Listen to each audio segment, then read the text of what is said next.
자, 이번 시간에는 44페이지에 있는 매매입니다. 매매라는 것은 재산권 이전할 것을 약정하고 또 그에 대해서 대금을 지급할 것을 서로 간에 약정하면 매매 계약이 성립하게 됩니다. 자, 우리 교재는요, 매매 파트를 공부하면서 첫 번째, 의의를 알아두셔야겠죠. 재산권 이전을 약정하고 대금 지급을 약정하면 계약이 성립하는 낙성계약입니다. 그리고 분료식 계약이죠.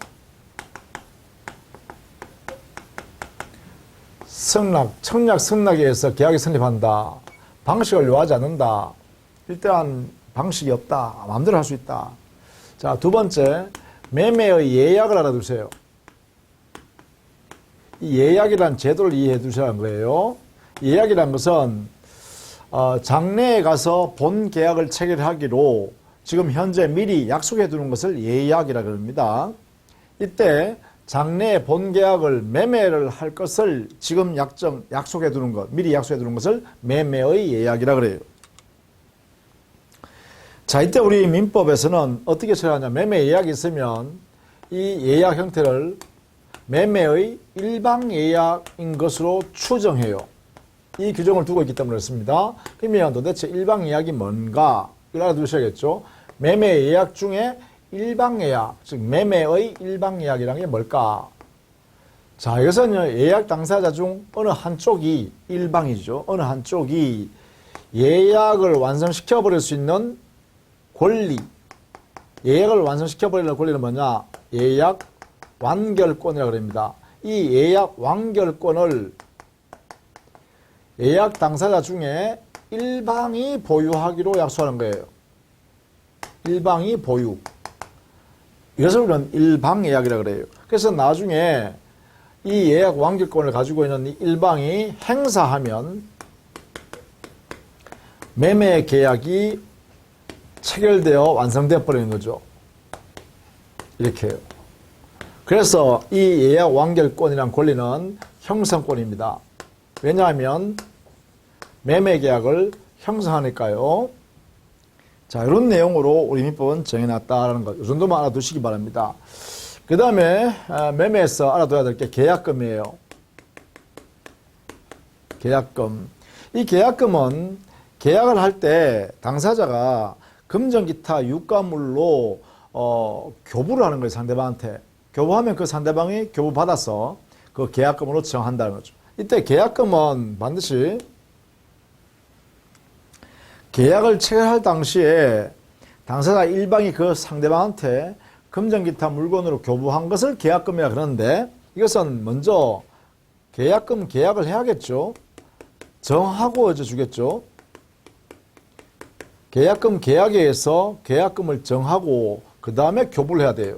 자, 그러면 계약금 계약의 성질은 뭐냐 하면, 자, 먼저요, 매매 계약을 하든 임대차 계약을 하든 교환 계약을 하든 간에 계약을, 기본 계약을 체결하고 난 뒤에 그에 붙여서 계약금 계약을 하는 거죠. 그래서 이것은 기본 계약에 붙여서 이루어지는 계약이기 때문에 종된 계약이 되고요. 동시에 우리 민법에서는 약정된 그 계약금을 현실적으로 상대방한테 교부를 해야 돼요. 줘야만 계약금 계약이 완성된다라고 하기 때문에 이건 요물계약이라고 합니다. 요물계약. 그래서 급부 이행이 있어야 된다는 거죠. 약속한 내용대로 급부를 줘야 한다. 그래서 종된 요물계약이다 이런 뜻입니다. 따라서요, 종된 계약이니까 기본 계약이 무효가 되거나 효력을 상실하게 되면 당연히 계약금 계약도 효력을 상실하게 된다. 뭐 이런 특성이 있겠죠. 자, 그런 내용을 알아두시고, 그러면 계약금 계약에 의해서 계약금이 주어졌을 때 이 계약금 계약상 이 의미는 뭘까? 이것은 우리 민법의 565조에서요. 그 계약금 안에는, 이 계약금이죠. 이 계약금 안에는 해제권이 그 안에 담겨져 있다.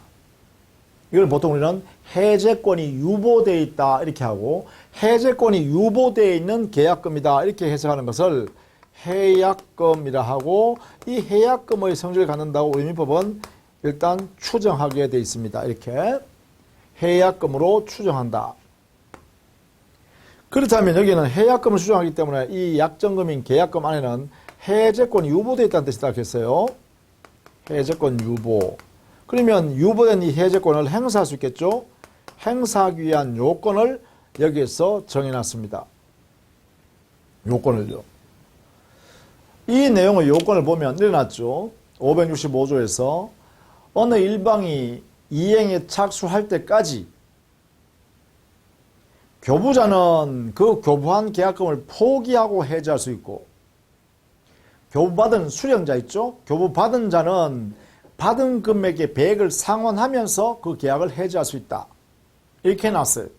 그러면 이 계약 해제할 수 있는 시점은, 이 해제권 행사할 수 있는 언제까지 행사할 수 있냐? 해제할 수 있는 이 기한은요? 그래요. 어느 일방이라도 이행에 착수하면 안 되니까 일방의 이행 착수할 때까지입니다. 이렇게요. 이때까지 행사할 수 있어요.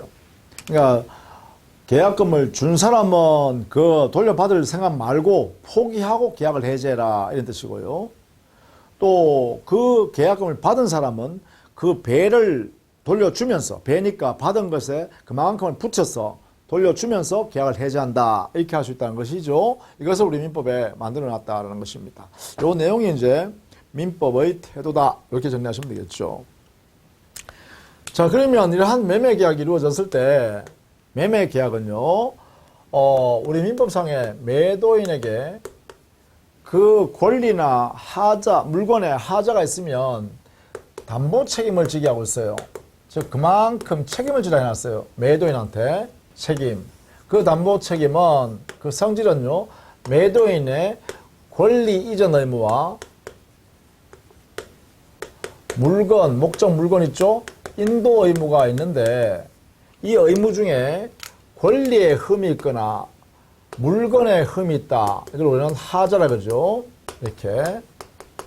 자, 권리에 하자 있거나 물건에 하자 있으면 이 책임이 발생한다는 거예요.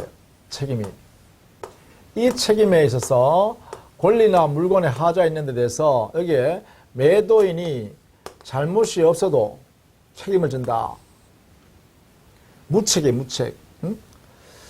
무책. 이 말은 무슨 말이냐면, 하자 발생에 대하여 매도인에게 아무런 잘못이 없다 하더라도 그에 따라서 그대로 책임을 지는 내용이에요. 이 책임은. 따라서 무과실 책임으로서의 담보 책임이다, 이래 돼요. 이때 이 책임의 내용은 매도인은 손해배상해야 할 경우와 계약 해제당하는 경우가 있어요. 이게 가장 기본이에요. 그러면 이 손해배상이나 계약 해제는요, 누가 행사하는 거예요? 바로 매수인이 가지고 있는 권리죠. 따라서 매수인의 권리로서 가장 기본적으로는요, 손해배상을 청구하거나 해제권을 행사하는 이러한 권리가 매수인에게 인정되는 거죠. 매도인이 이 부분에 하자가 존재한다면 이걸 우리는 매도인의 담보 책임이라고 합니다. 여기가 조심해야 될 것, 이 단어가 굉장히 중요해요. 매도인에게 아무런 잘못이 없어도 이 책임을 진다. 그 책임의 내용은 손해배상을 책임진다든가 계약이 해제당할 수 있다. 이러한 책임을 매도인이 부담하게 돼요. 그러면 당연히 매수인은요, 그 권리를 행사할 수 있다는 것이죠. 권리는 손해배상 청구권을 매도인한테 행사하거나 계약을 해제하겠다, 이게 청구하는 거죠. 이것이 이제 매도인의 권리로 보장되는 것이다. 이걸 우리는 보통 매도인의 담보 책임이라고 그래요. 우리 민법에 이 규정이 약정되어 있어요. 그래서 이 담보 책임은 법에 정해져 있는 책임이에요. 법정 책임이라는 거죠. 그리고 위에 보다시피 매도인에게 잘못이 없어도 책임져야 되는 무과실 책임의 성질을 갖고 있죠. 이렇게요. 그 책임의 내용에는 어떤 게 있냐면 손해배상하거나 계약을 해제당할 수 있다. 그죠? 그 외에도요, 이 매수인의 권리로서 인정되는 것들은 이거 외에도 대금을 일방적으로 감액할 수 있어요. 대금, 감액을 청구할 수 있는 권리가 매수인에게 인정되기도 해요. 경우에 따라서는 이 이 매수인이 지출한 재산 있죠. 매수인이 자기 재산을 지출함으로써 그에 따라서 그 매매계약을 유지할 수 있었다면 그 매도인한테 그 매수인 자기가 출재, 재산을 내놓은 것에 대해서 자기한테 다시 상환하라 할 수 있는 출재 비용 상환을 청구할 수 있는 권리도 인정하고 있습니다. 경우에 따라서는. 또 경우에 따라서는 완전한 물건 내놔라. 완전물을 급부하라. 이렇게 청구할 수 있는 경우도 있어요. 이런 것들을 이 매수인이 그 매매 형태에 따라서 이러한 권리가 우리 민법에 정해져 있다라는 거예요. 법정되어 있다. 다만 이 법에 정해져 있는 이 법 규정은 임의 규정입니다. 당사자가 다르게 정하면 그 약정이 유효하다라는 거예요. 그래서 이 규정 자체는 임의 규정의 성질을 갖습니다. 법정 책임의 내용은요. 당사자 별도의 약정이 없으면 우리 민법에 따라서 적용되는 것이고, 당사자가 별도로 정해서 책임의 정도를 가중하는 약정도 할 수 있고, 감경하는 약정도 할 수 있고, 또 면제하는 약정도 가능합니다. 이런 약정 유효이다 이 말이죠. 임의 규정이기 때문에 그렇다라는 것이에요. 자, 이것이 이제 담보 책임의 내용입니다. 자, 그 다음에 환매라는 제도가 있어요. 우리 민법에는 환매. 이 환매라는 것은 뭐냐 하면 매매 계약을 할 때 동시에 여기다 매도인이 되사올 수 있는 권리를 남겨두기로 약정하는 거예요. 그걸 우리는 환매특약이라고 그래요. 환매약정, 환매특약을 이 매매 계약과 동시에 하는 거죠. 동시에. 반드시 동시에 해야만 환매가 됩니다. 시점을 달리 해버리면 환매가 될 수 없습니다. 이렇게요. 이렇게 되면 이 부동산의 매매했으면 소유권이 등기를 해주겠죠. 매수인 앞으로 등기전 할 때 그러면 환매권의 등기를 해두는 게 매도인에게는 유리하겠죠. 매도인이 환매권을 보유한다. 이런 내용을 등기를 할 수 있겠죠. 따라서 환매권 등기를 할 수 있는데 이 등기는 이것도 역시 소유권 이전 할 때, 등기전 할 때 동시에 해야 됩니다. 그래서 이 환매는 반드시 환매 약정할 때도 매매계약과 동시에 해야 되고요. 환매권의 등기를 할 때도, 즉 매도인이 대사할 수 있는 권리를 가지고 있다라고 하는 것을 등기부에 나타낼 때도 소유권 이전 등기할 때 동시에 접수해야 돼요. 그래야만 환매권 등기를 할 수 있다. 이런 이야기죠. 그러면 나중에요. 매도인이 환매권 행사하겠죠. 매도인이 매수인한테 여기에 소유권 이렇게 가지고 있을 거 아닙니까? 여기는 환매권이 가지고 있겠죠. 환매권. 이 환매권을 행사하는 거예요. 이렇게. 행사하면 그 효과는요. 드디어 환매가 이루어지는 거죠. 그러면 여기 있는 소유권을 매도인한테 돌려줘야 된다는 것이죠. 그래서 매도인은 환매권 행사하고 소유권 등기를 가져간다는 것입니다. 이렇게요. 자, 이때 환매권은 형성권이기 때문에요. 일정한 기간 동안 행사해야 되는데 이것은 부동산의 환매권일 때는 우리 민법에서는요. 5년 내에서 행사하도록 하고 있고요. 이거보다 너무 안 돼요. 동산일 때는 3년 내에 행사할 수 있도록 딱 정해놓고 이 기간을 지켜야 합니다. 이거보다 긴 약정은 할 수 없습니다. 하면 이걸로 간주해버립니다. 그래서 이 기간 안으로 약정하는 것은 유효다. 그리고 이 기간 안으로 약정하면 다시 연장을 할 수 없습니다. 5년 범위가 아니라 하여 더 연장하겠다. 이건 안 됩니다. 이렇게요. 이렇게 행사할 수 있는 기간, 환매권 행사 기간을 이렇게 정해놨다라는 것이죠. 자, 이게 이제 환매 제도다라는 거예요. 그 다음에 교환을 볼까요? 교환. 이 교환은 서로 대가적 재산권 이전을 서로 약정하는 거예요. 재산권 이전의 약속과 이전의 약정에 대해서 상대방도 자기가 가지고 있는 재산권을 이렇게 넘겨주겠다고 이전하기로 약정하는 것이에요. 그러니까 서로 간에 재산권 이전에 관한 서로 간의 약정이 이루어지는 것이죠. 이렇게. 그래서 갑이 가지고 있는 토지 소유권을 넘겨주기로 약속하고 을이 가지고 있는 건물 소유권을 이렇게요. 토지 소유권, 건물 소유권을 이전하기로 약정하는 거예요.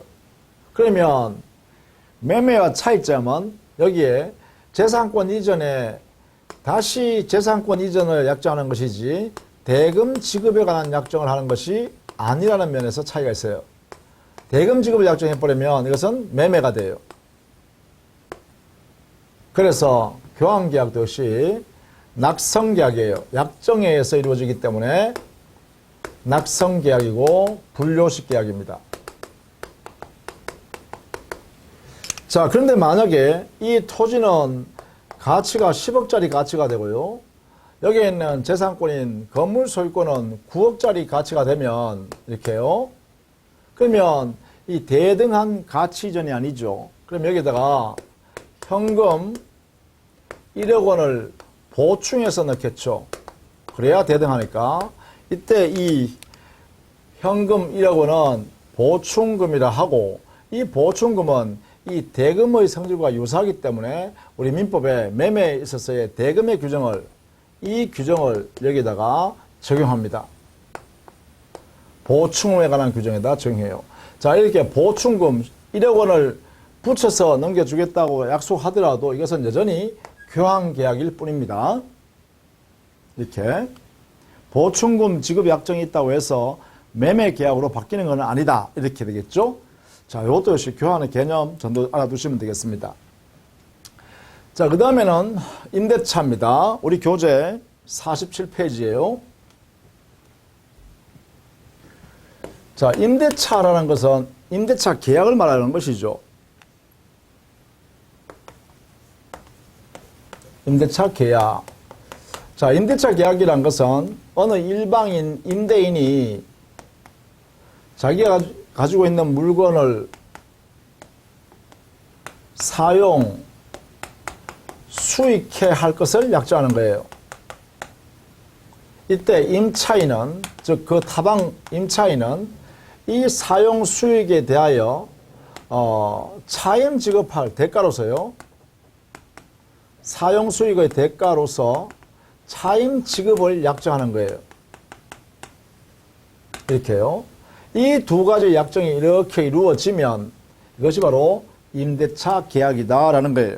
특정된 물건을 사용 수익할 수 있도록 해주겠다 약속하고 그 상대방 임차인 입장에서는 그 사용 대가로서 차임을 지급하겠다라고 이렇게 약정하면 이 약정이 바로 임대차 계약이 된다라는 것이에요. 따라서 임대차 계약도 낙선 계약입니다.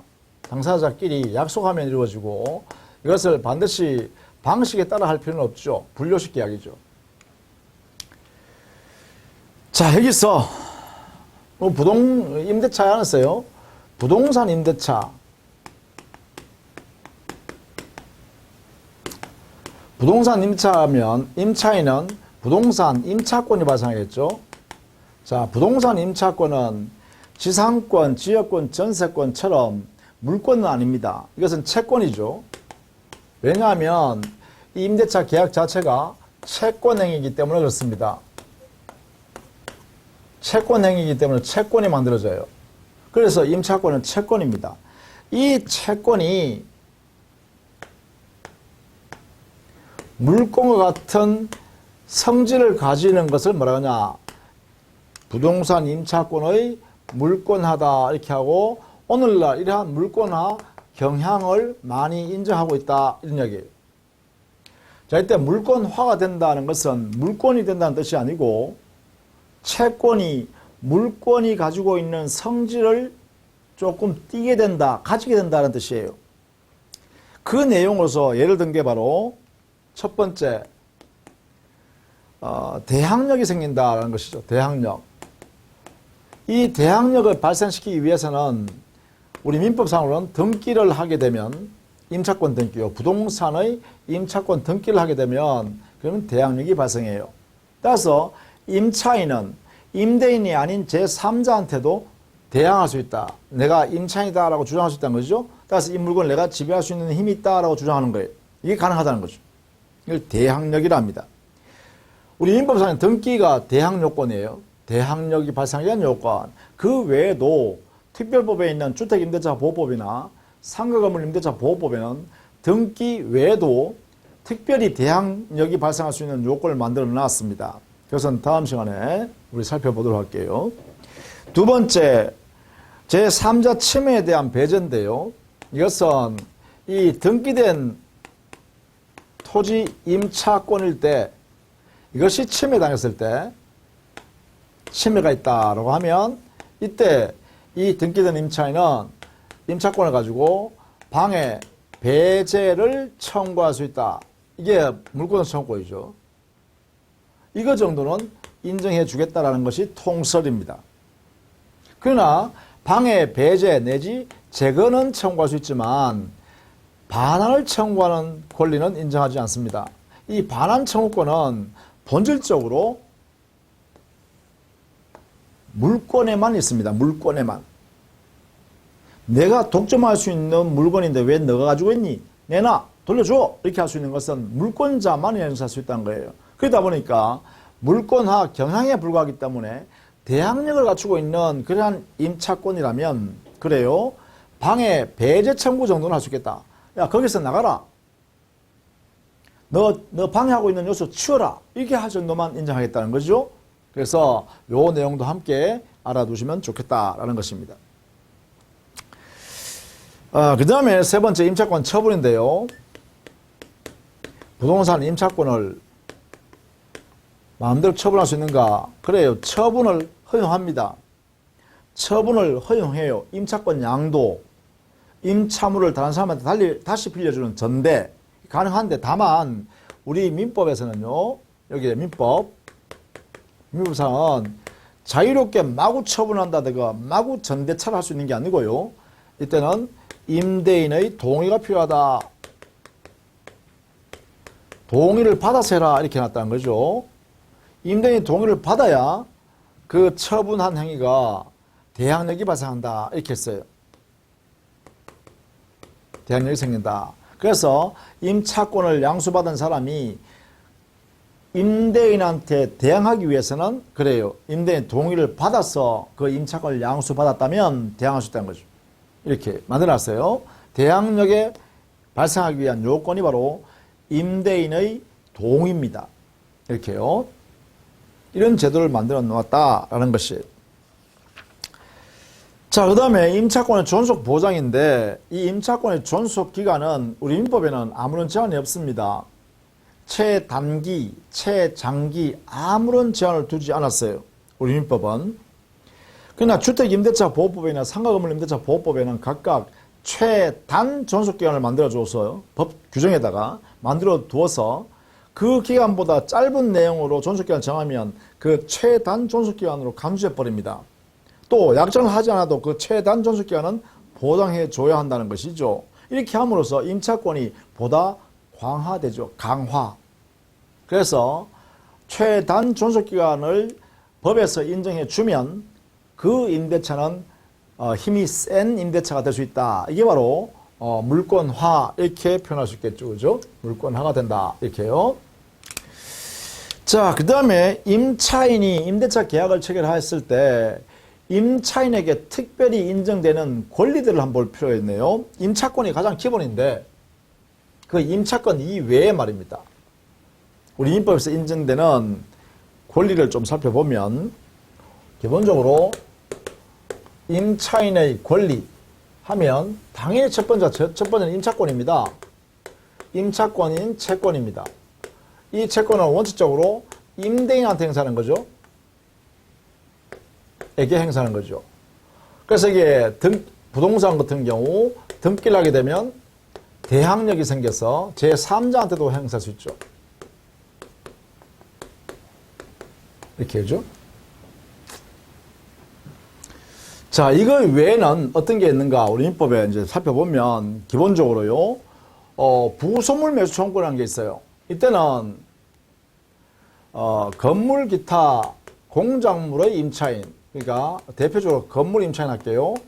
건물 임차인은 그 임차한 목적물인 건물에 부속시킨 물건이 있으면 이 부속 물건을 매도인한테, 즉 임대인한테 매수, 사세요라고 할 수 있는 권리가 우리 법에서, 이 법에서, 민법에서 인정되고 있다는 거예요. 자, 이때 여기에 매수를 청구할 수 있는 권리 했는데 이름은 청구권으로 써 있지만 이것은 형성권입니다. 일정한 요건, 법에서 정해져 있는 요건만 갖추면 이 건물 임차인은 임대인한테 부속물 매수를 청구하면 즉시 매매 계약이 성립해 버립니다. 체결돼 버린다 이 말이죠. 형성권이기 때문에 이때 이 매수 청구권의 요건에 하에서 청구하면 임대인은 거절할 수 없습니다. 거절이 안 된다. 사야 된다는 것이에요. 왜냐하면 매매 계약이 성립했기 때문에 그렇다 이런 이야기죠. 그러니까 이 임대인은 매수인이 되어버립니다. 매매 계약에서. 자, 건물 임차인에게 인정되는 우리 민법상 권리죠. 그리고 이 부속물 매수 청구권의 민법 규정은 강행법규입니다. 강행법규이기 때문에 만약에 사전에 이 부속물 매수 청구권을 포기시키는 약정을 임대차 계약상에 했다 하더라도 그 포기 약정 자체는 무효예요. 왜냐하면 강행법규에 해당되는 성질이기 때문에 이것을 위반하는 약정이기 때문에 무효인 약정이 되겠죠. 그 부분은 그죠? 자, 그래서 이건 절대적으로 건물 임차인을 보호하기 위해서 만든 규정이다. 이런 이야기입니다.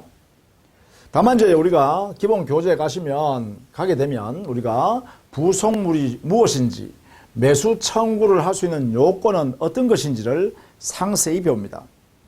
그 내용을 간단하게 여기 정리되어 있으니까 한번 봐두시면 되겠죠. 자, 그 다음에 세 번째. 이번에는 만약에 토지를 임차한 사람이요. 토지를 임차한 사람은 그 토지 위에다가 건물 기타 공작물이나 수목을 거기에 임차인이 심어서 키우거나 건물 지었겠죠. 그럼 지상물이 존재하잖아요. 임대차 계약 끝났을 때, 그죠? 그러면 그 지상물, 이것을 자기 소유물이죠. 임차인 소유물. 임차인 소유 지상물을 매수하세요라고 청구할 수 있는 권리를 우리 민법이 인정해 놨습니다. 이때 역시 마찬가지. 여기에는 이름은 청구권으로 되어 있지만 그 성격은, 권리의 성격은 형성권입니다. 그리고 이 형성권에 해당되는 이 규정은 강행규정입니다. 강행법규요. 따라서 이를 미리 포기하는 약정을 했더라도 그 포기 약정 자체는 무효가 됩니다. 따라서 임차인한테 불리한 내용으로 약정하면, 여기에 위반되는 약정하면 무효가 된다는 것이죠. 자, 여기에서도 마찬가지요. 이 매수 청구권을 행사하면 즉시 매매 계약이 성립합니다. 이렇게. 따라서 이 매수 청구권에 대해서 임대인은 거절할 수가 없습니다. 똑같이요. 그 성격은 거죠. 똑같이 되어 있습니다. 매매 계약이 성립해 버렸으니까 이 임대인은 매수인의 지위에서 대금을 지급할 의무가 생겨버린다 이거죠. 강제로 사야 된다는 거예요. 성격상. 자, 이런 내용이 바로 이 매수 청구권의 성질입니다. 매수 청구권은 사세요라고 하는 거죠. 이렇게요. 이 지상물은 물론 여기 있는 토지 임차인의 소유물이겠죠. 토지 임차인이 자기가 건물 지었다든가 자기가 그 토지에다가 심은 수목이라든가 이런 경우에 그 임대차가 종료할 때 그대로 존속하고 있다는 거예요. 그러니까 땅 주인한테, 토지 소유주한테 이거 사세요 할 수 있고, 사세요 하면 사주실래요? 라고 부탁하는 게 아니라 매매 계약을 만들어버리는 형성권 행사다. 이렇게 보는 것이죠. 자, 이런 내용을 이해해 두시기 바랍니다. 그 다음에 임차인은요, 임차권을 가지고 있는 그 임차권을 타인에게 양도할 수 있고, 임차권 양도가 가능하고요. 또 임차권이 존속하는 범위 내에서 임차인은 그 임차물을 또 다른 사람한테 빌려주고 차임을 받을 수 있죠. 이걸 뭐라 하냐면 임차물을 전대한다 이렇게 해요.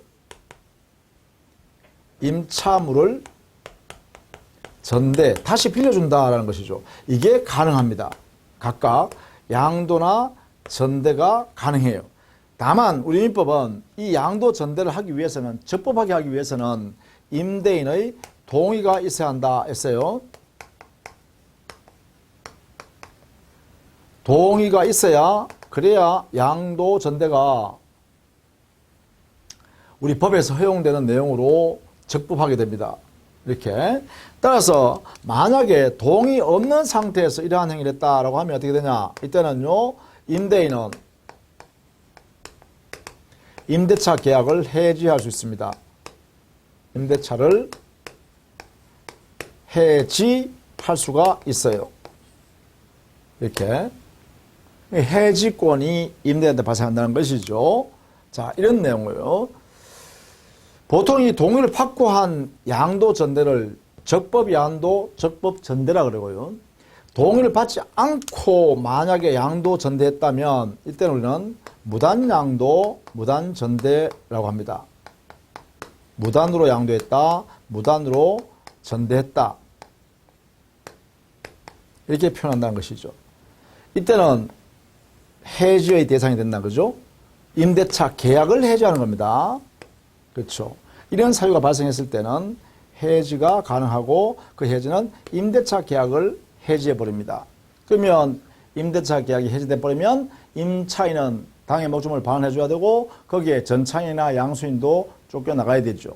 대항력이 없으니까. 그런 이야기입니다. 이것이 바로 임차권 양도, 임차물 전대 이런 내용이죠. 자, 그러면 임대차 종료 사유를 이제 마지막으로 봐야겠죠. 우리 교재 49페이지에 있어요. 그죠? 그 첫 번째는 존속 기간이 만료가 되면 당연히 임대차가 종료되겠죠. 그래서 기간 만료가 되면 종료된다라는 것이 첫 번째예요. 그다음 두 번째, 임대차 계약을 하면서 존속 기간을 약정을 하지 않았어요. 그렇다면 이때는 임대인이나 임차인, 당사자는 언제든지 상대방에 대해서 임대차 계약을 해지 통고할 수 있습니다. 해지 통고. 이 해지 통고하게 되면 임대인이 해지 통고했을 때는 부동산의 경우에는 그 통고를 임차인이 받은 날로부터 6개월이 경과한 뒤에 임대차가 종료돼요. 만약에 부동산 임대차에서 임차인이 해지 통고했을 때는 임대인이 그 통고를 받은 날로부터 1개월이 경과해야 해지의 효과가 발생해요. 만약에 동산에 있어서 이러한 해지 통고했을 때는 임대인이 했든 임차인이 했든 관계없이 받은 날로부터 5일이 경과하면 임대차 관계가 종료됩니다. 이렇게 해서요, 두 번째 해지 통고라는 제도를 통해서 임대차 관계를 종료할 수 있다는 것이죠. 그 전제는 해지 통고의 대상이 되는 임대차는 존속기간의 약정이 없는 임대차입니다. 두 번째. 그 다음에 세 번째는 해지하는 경우입니다. 임대인이나 임차인이 그 임대차 계약의 내용, 의무를 이행하지 않아 채무 불이행을 할 때, 이때는 임차인이나 임대인은 상대방에 대해서 해지할 수 있고, 이때 해지하면 해지하는 순간에 즉시 임대차 계약이 그때부터 종료돼 버립니다. 그래서 해지 통고와 즉시 해지하는 것은 다르죠. 해지 통고는 일정한 6개월이나 1개월이나 5일이 경과하고 난 뒤에 해지의 효과가 발생하지만 즉시 해지의 경우는 해지하는 순간 상대방에게 바로 해지 효과가 발생한다는 것이죠. 이렇게 해서 이루어지는 게 바로 임대차의 종료 사유 세 가지입니다. 자, 이렇게 해서요, 매매, 임대차 그리고 교환에 관한 내용들을 쭉 살펴봤습니다. 자, 다음 시간에는 민사특별법을 쭉 살펴보도록 하겠습니다. 수고 많으셨습니다.